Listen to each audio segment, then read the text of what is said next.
Você pode fechar seus olhos agora por um instante. Quero que você feche seus olhos e você comece a agradecer por esse amor tão grande do nosso Deus. A gente cantou, a gente disse isso através dessa canção, mas com as tuas palavras agora, comece a agradecer por esse amor que te alcançou. Comece a se lembrar do dia em que você ouviu a palavra, você acreditou e sua vida mudou. E agora convida a Jesus para continuar a falar contigo.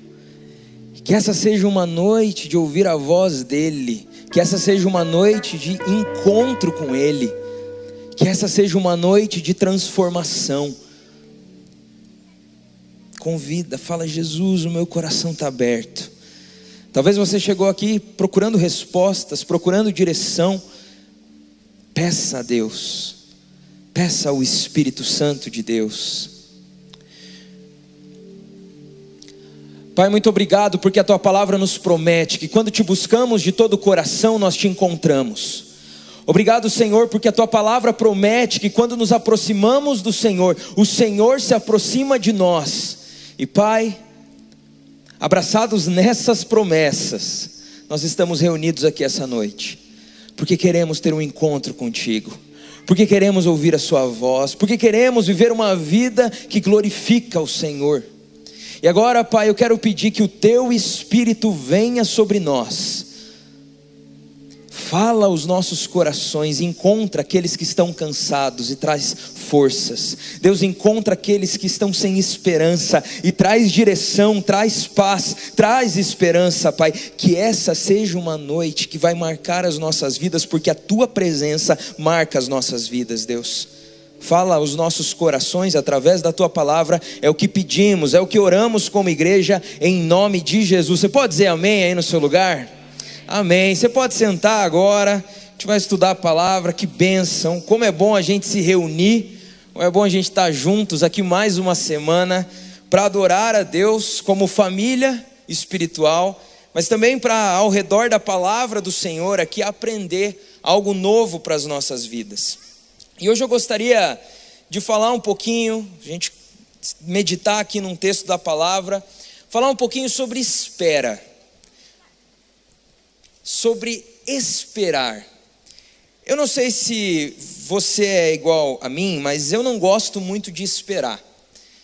E eu percebo que cada vez mais nós estamos nos desacostumando a esperar.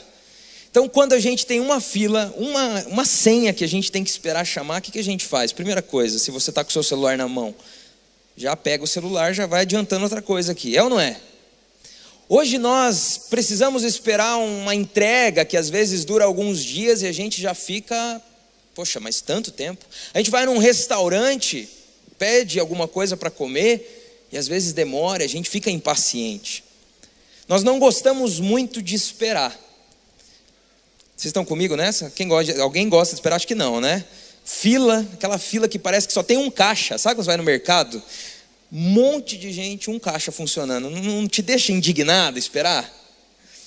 Eu lembro quando era criança, a minha mãe às vezes saía e falava assim: filho, você lave a louça, quando eu voltar eu quero essa louça lavada. E eu, criança como eu era, o que eu fazia? Ficava deitado no sofá, assistindo TV.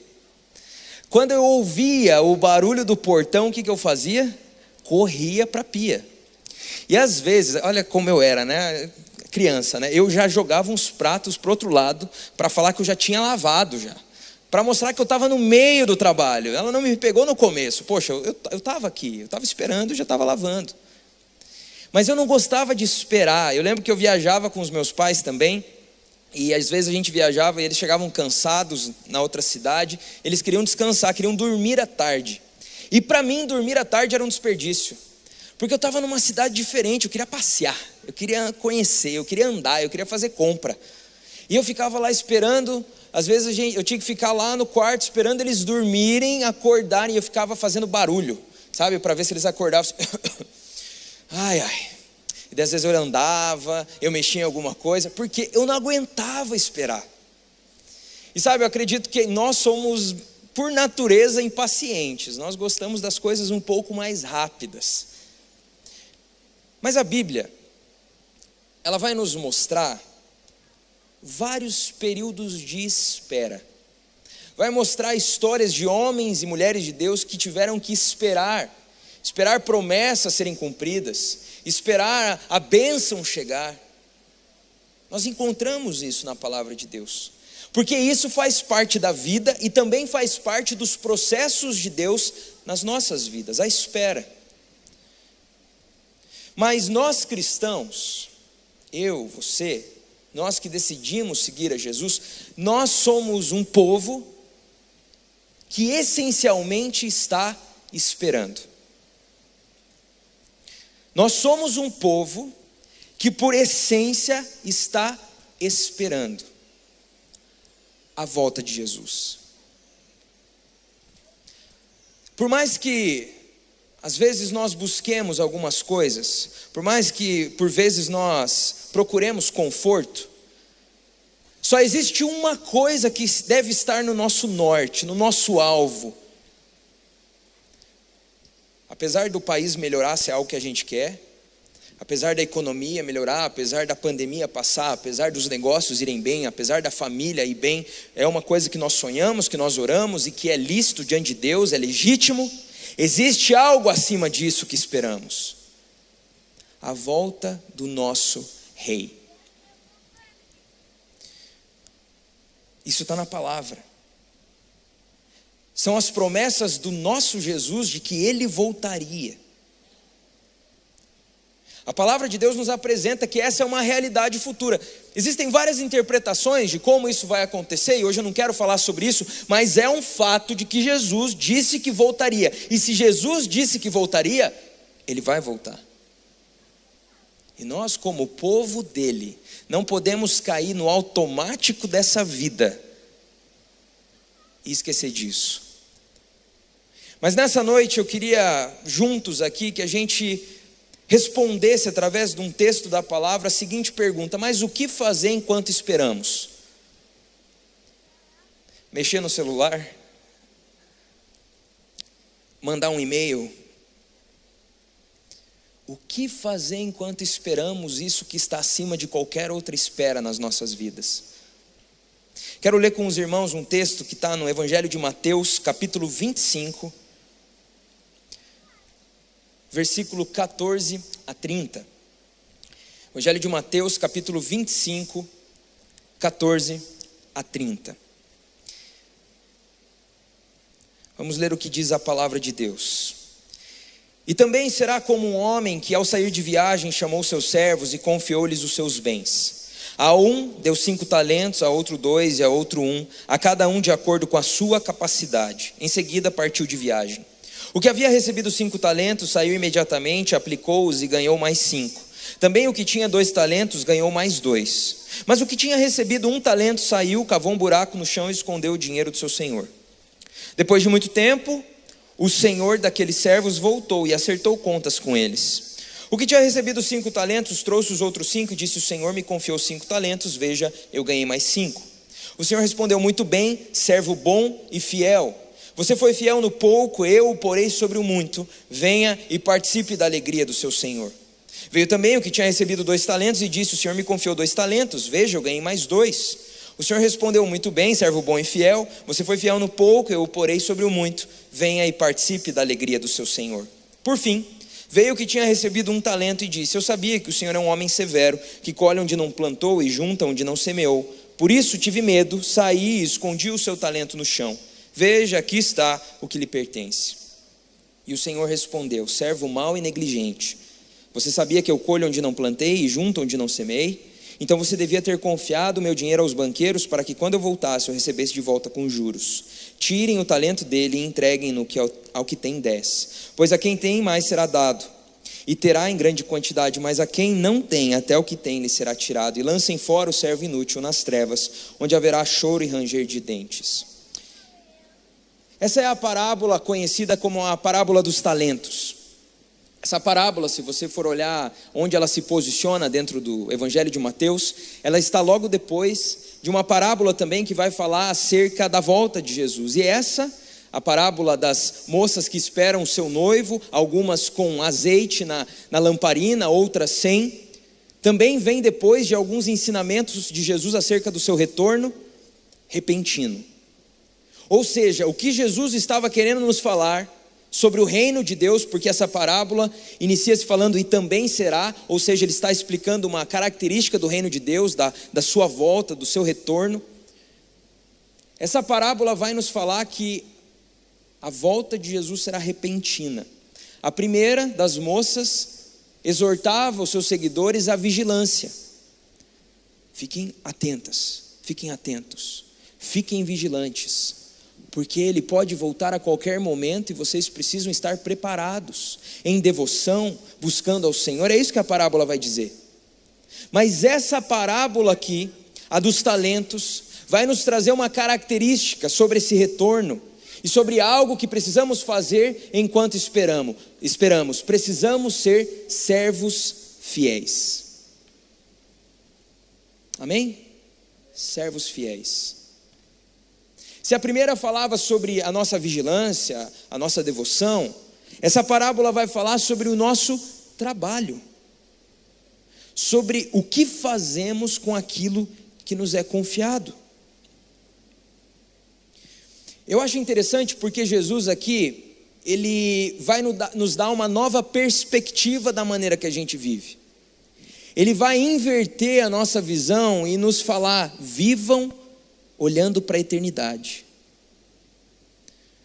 Não vivam para o que vocês estão fazendo no momento, mas vivam para aquele dia em que tudo que foi confiado a vocês será cobrado, a gente vai conversar sobre isso.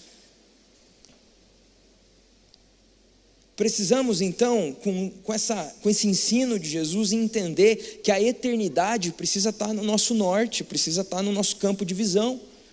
Afinal de contas, quando pensamos no conceito de eternidade, se nós acreditamos no que a Bíblia diz, nós acreditamos na eternidade, a Bíblia vai dizer que os 80, 90, 100 anos que podemos viver nessa terra não é nada comparado a milhares e milhares de anos que são a eternidade. Seria incoerente eu considerar apenas os 80 anos que viverei aqui e não aquilo que virá depois. O que Jesus está dizendo é: o que vocês fazem agora, enquanto esperam, vai ecoar na eternidade. Vai mostrar se vocês são servos fiéis ou negligentes. E isso é uma chamada de atenção para aqueles que seguem a Ele. Por quê? Porque existe uma grande tentação. A tentação de usarmos os recursos que nos foram confiados para nossos próprios interesses. Você já parou para pensar no que o servo mau e negligente fez com o tempo que o chefe estava longe? Isso o pastor Douglas Gonçalves, eu estava ouvindo uma pregação dele sobre esse texto, e quando ele falou isso, me chamou a atenção. O que aquele trabalhador que deveria estar trabalhando fez enquanto o chefe estava longe? Imagina, você é dono de uma empresa, pede lá as tarefas, né? Agora que todo mundo está trabalhando, quase todo mundo está trabalhando em casa, você espera que o seu funcionário esteja produzindo, esteja trabalhando, e você descobre que ele estava dormindo, mexendo nas redes sociais. Pior, estava usando o tempo para coisas dele, pessoais, usando talvez aquele tempo que ele estava trabalhando para você, trabalhando para outra pessoa. A tentação que existe daquilo que Deus nos confiou é usarmos para os nossos interesses, esquecendo de Jesus, esquecendo que tudo que temos vem dele. Porque é isso que Jesus está querendo dizer com essa parábola. Ei, todos vocês aqui, algo foi confiado a vocês. Algo foi confiado pelo próprio Deus. A Bíblia vai dizer isso em Salmos 24:1. Do Senhor é a terra e tudo que nela existe, o mundo e os que nele vivem. Eu gosto do texto de 1 Crônicas, capítulo 29, Versículo 11 a 14: Teus, ó Senhor, são a grandeza, o poder, a glória, a majestade, o esplendor, pois tudo que há nos céus e na terra é teu. Teu, ó Senhor, é o reino, tu estás acima de tudo, a riqueza e a honra vêm de ti, tu dominas sobre todas as coisas, nas tuas mãos estão a força e o poder para exaltar e dar força a todos. Agora, nosso Deus, damos-te graças e louvamos o teu glorioso nome. Mas quem sou eu e quem é o meu povo para que pudéssemos contribuir tão generosamente como fizemos? E daí termina de maneira linda: tudo vem de ti, e nós apenas te demos o que vem das tuas próprias mãos. O que essa parábola vai me ensinar e te ensinar é que tudo pertence a Deus. E o que fazer enquanto esperamos? Primeiro, lembrar que tudo pertence a Ele. Lembrar que o que você tem foi confiado por um Senhor para você. Lembro uma vez que eu estava conversando com um pré-adolescente, fazendo discipulado, e a gente estava conversando sobre mordomia cristã, que fala desse princípio bíblico. E eu estava falando para ele: então, cara, né? Estava falando com um pré-adolescente ali, né? Então, cara, o que você acha aí do dízimo, né? Ah, tá. Explicou o que era o dízimo. Eu falei: então, a gente aprende que tudo vem de Deus. Por exemplo, essa roupa aí que você está vestindo, da onde que veio? Meu pai me deu. Ah, beleza, teu pai te deu. E da onde veio o dinheiro? Do trabalho dele. Tá bom. Quem deu o trabalho para o seu pai? O chefe dele. Daí eu já estava, né, dando muita volta. Eu falei: quem deu a vida para o seu pai? Ah, foi Deus. Pronto. No fim, a gente sempre vai encontrar, a gente sempre vai chegar naquele que é o doador de todas as coisas. Se você tem algo, se você viveu algo, se você vive algo, se você desfruta de algo, é porque o Senhor, dono de todas as coisas, lhe confiou. Mas enquanto esperamos, Jesus vai nos dizer que precisamos nos lembrar que pertence a Ele, sempre. Ele nos confiou e, como forma de glorificar a Ele, nós trabalhamos. Tudo é dele, tudo é para Ele. Lembro que quando eu comecei a fazer teatro aqui na igreja, era adolescente, e tinha uma líder do teatro que toda vez que a gente ia apresentar, ela falava assim: olha, eu quero que quando vocês entrarem no palco, vocês só vejam uma pessoa sentada naquelas poltronas, na plateia: Jesus. E sabe, é tão bonito isso, porque eu nunca mais esqueci que eu não estava fazendo teatro para ser conhecido, eu não estava fazendo teatro pelos aplausos, eu não estava fazendo teatro pelos elogios, eu estava fazendo teatro para Jesus. E deixa eu te falar uma coisa: a sua vida precisa ser uma apresentação para Jesus. Tudo que você faz para a audiência dele. Cada dia que você levanta da sua cama, para Ele. Cada reunião, cada conversa, cada negócio, cada ida ao mercado, cada refeição. A vida com Deus não é só uma parte da nossa vida, o domingo à noite. Não é só os 10 minutos, meia hora que a gente tem com Ele no nosso quarto devocional. A vida com Deus é a vida toda. É tudo que somos, é tudo que temos. Será que você tem se lembrado disso constantemente? Você tem se lembrado que tudo veio dele? Ou você age como se tudo pertencesse a você? Para sermos fiéis, precisamos lembrar que tudo é para Ele. Mas precisamos lembrar também de usar tudo que tivermos nas mãos. Talvez você está me ouvindo e pensando: mas o que eu posso multiplicar? O que Deus me confiou? E às vezes a gente realmente não consegue perceber. Mas podem ser desde as coisas mais simples, como pães e peixes, cajados, fundas. A gente não vê isso na Bíblia. Mas podem ser posições como as de José, que assumiu uma posição no governo, mas também as injustiças que ele sofreu, ele usou para a glória de Deus. Até injustiça a gente pode usar para a glória de Deus. Você pode usar o teu conhecimento, a tua história, o que você viveu até aqui, a bagagem que você tem, os erros. Você pode ensinar outras pessoas a não errarem nas mesmas coisas. Você agora é uma oferta, você agora é um sacrifício, você agora pertence, tua vida pertence a Ele. Vida com Deus. Talvez você venha aqui todo domingo, acha linda essa igreja, os louvores, toda a pregação que a gente ouve aqui, toda a estrutura, mas como você está multiplicando isso? Você está passando isso adiante, falando disso para outras pessoas? Está orando pelo seu colega de trabalho, pelo seu familiar? Está passando isso para os seus filhos como uma prioridade?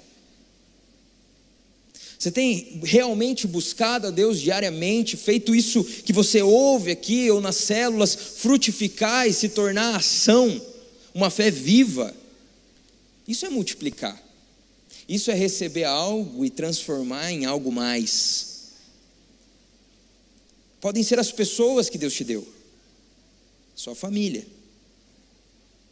seus filhos, sua esposa, seu esposo. Você tem amado intencionalmente, mostrado teu cuidado, mostrado tua preocupação, tem apoiado, se importado? Pessoas, relacionamentos, amizades. Deus nos confiou as pessoas que temos. As pessoas que fazem parte da sua família, Deus te deu. E aí? Precisamos, sabe, a igreja de Jesus, os irmãos aqui presentes que seguem a Cristo, nós precisávamos ser os melhores, ou pelo menos aqueles que buscam ser os melhores em tudo, porque nós fazemos tudo para Ele. Recursos, multiplicar os recursos.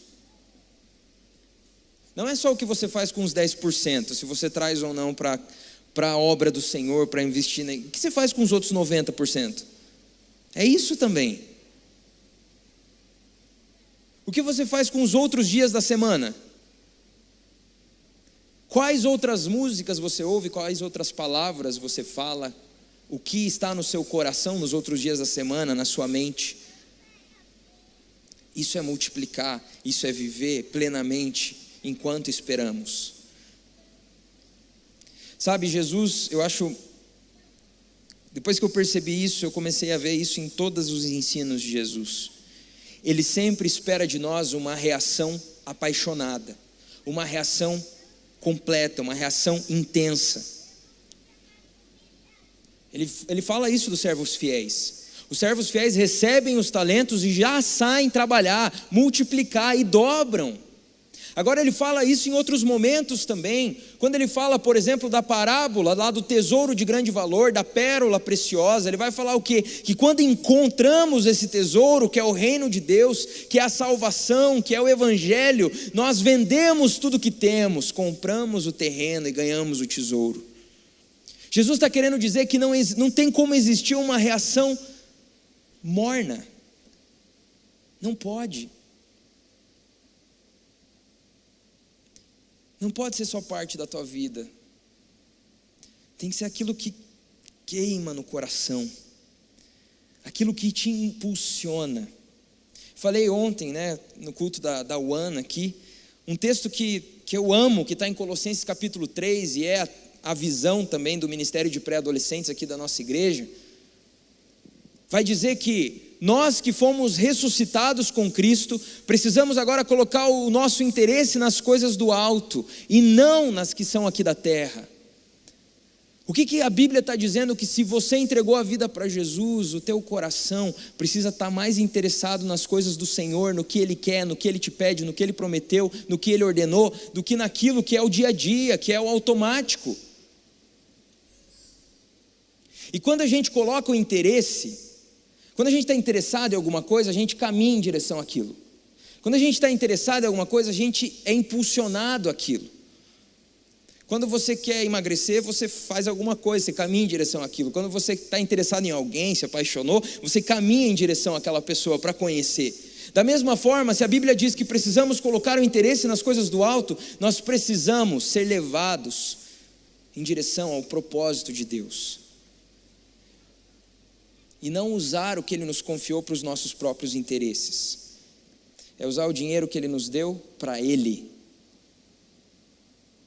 É cuidar da nossa família para glorificar a Ele.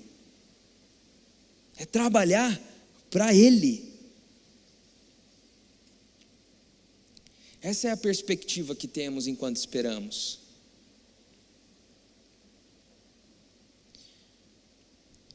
E sabe, por último, enquanto esperamos, nós anunciamos também. Nós precisamos amar a vinda de Jesus, como o apóstolo Paulo vai dizer. Infelizmente, algumas pessoas acho que não estão tão interessadas na volta de Jesus, porque talvez estragariam os planos delas. Mas aqueles que amam a Jesus têm saudade, esperam Jesus voltar, querem ver Jesus. Enquanto ele não volta, trabalham, lembram que tudo é dele, mas também anunciam. Falam para os outros acerca desse Jesus que vai voltar e anunciam com a sua própria vida. Sabe, o céu,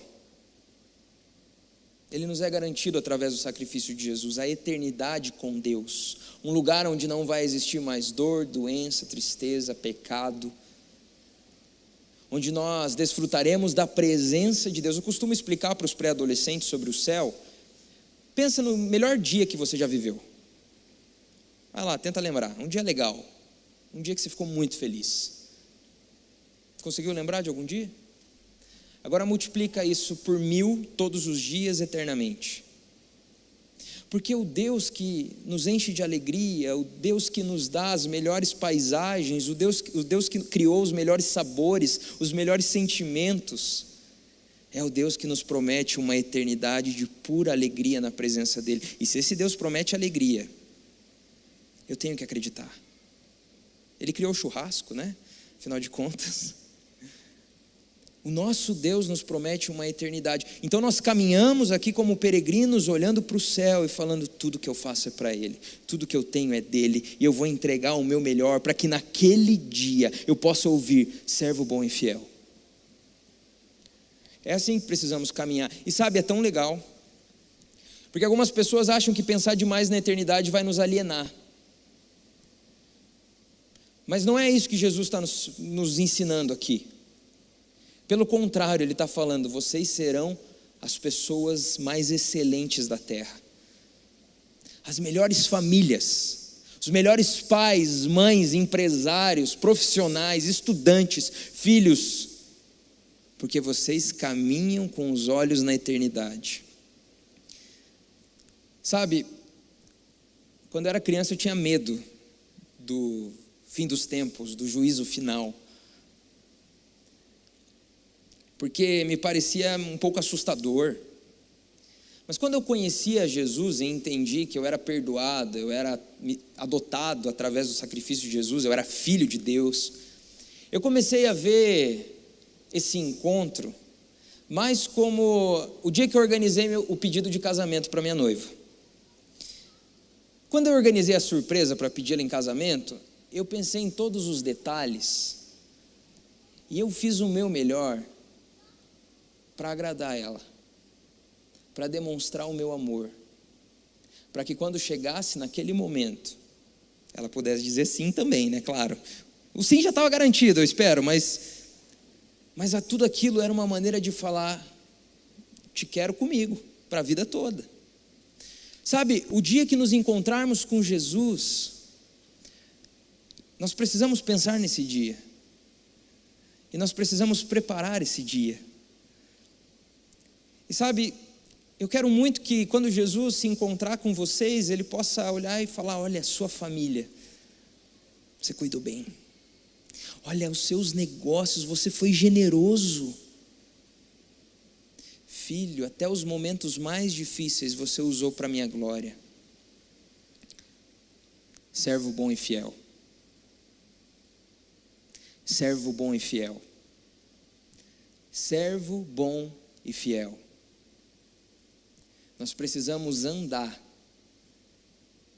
nessa perspectiva que Jesus nos aponta.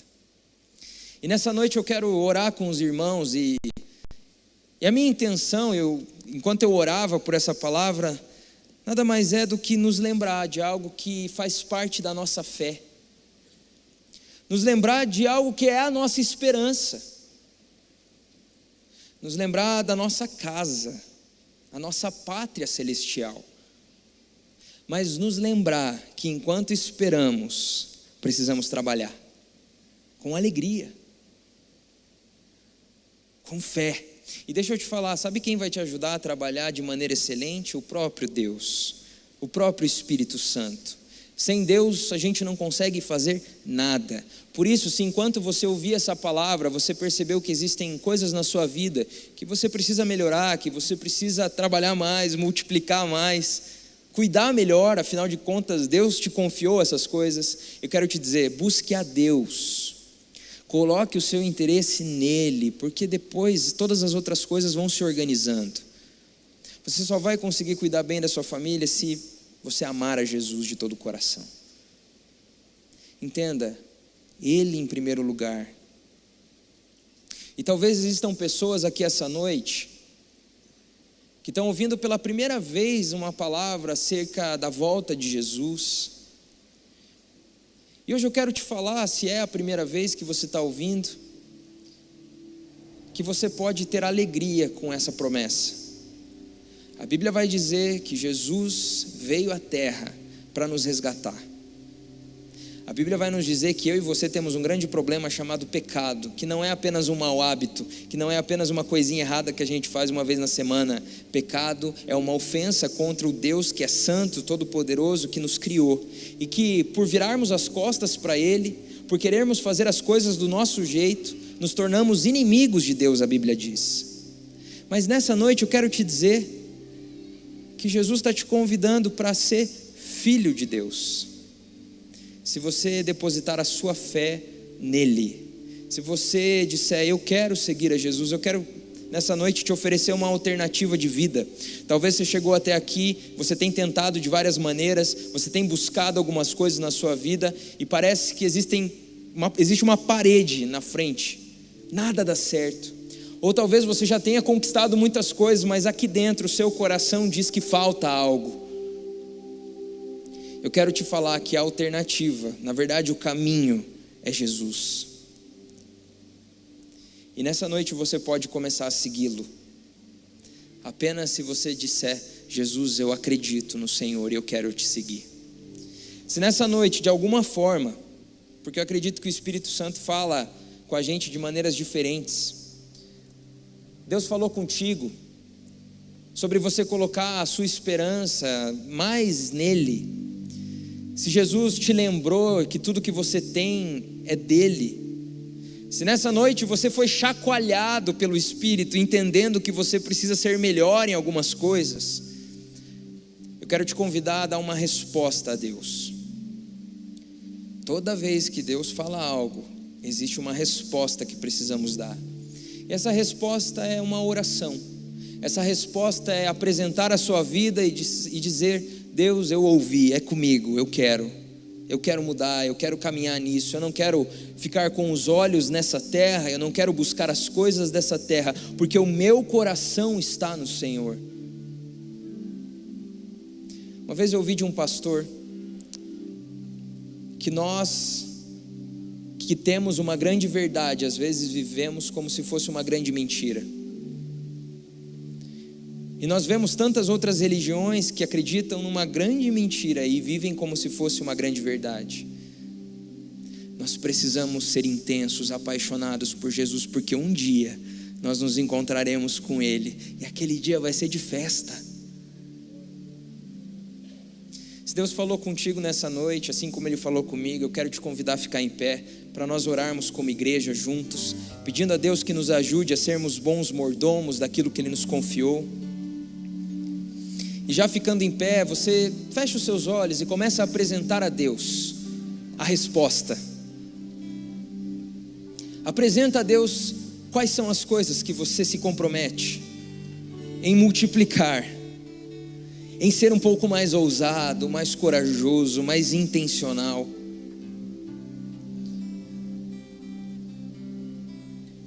Todas as vezes que que usamos os recursos de Deus para os nossos próprios interesses, isso se torna idolatria. Mas quando rendemos novamente a Deus, isso se torna a vida plena. Fala com Deus agora, eu vou te dar alguns segundos para você responder ao Senhor.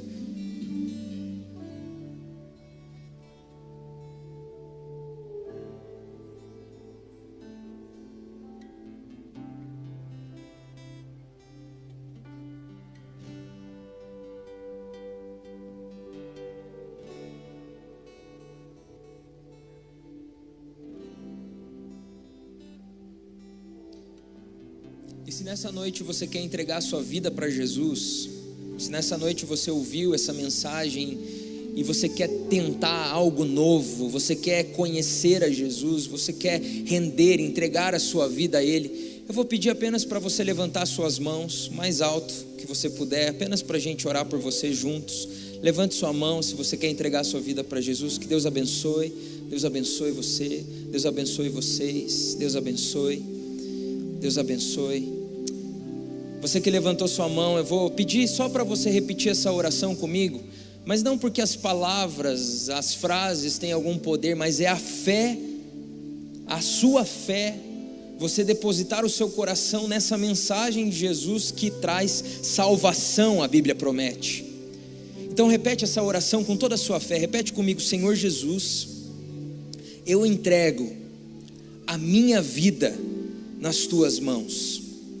Eu reconheço que sou pecador, que te ofendi com as minhas atitudes, mas hoje eu quero te conhecer. Hoje eu quero a promessa da tua salvação.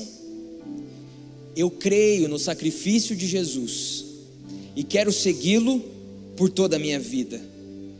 Me dá o teu Espírito, me dá a salvação, em nome de Jesus, amém. Você que fez essa oração, a Bíblia vai dizer que existe um risco, que é você sair daqui e esquecer de tudo que Deus falou contigo. E eu quero te convidar a continuar a buscar a Deus.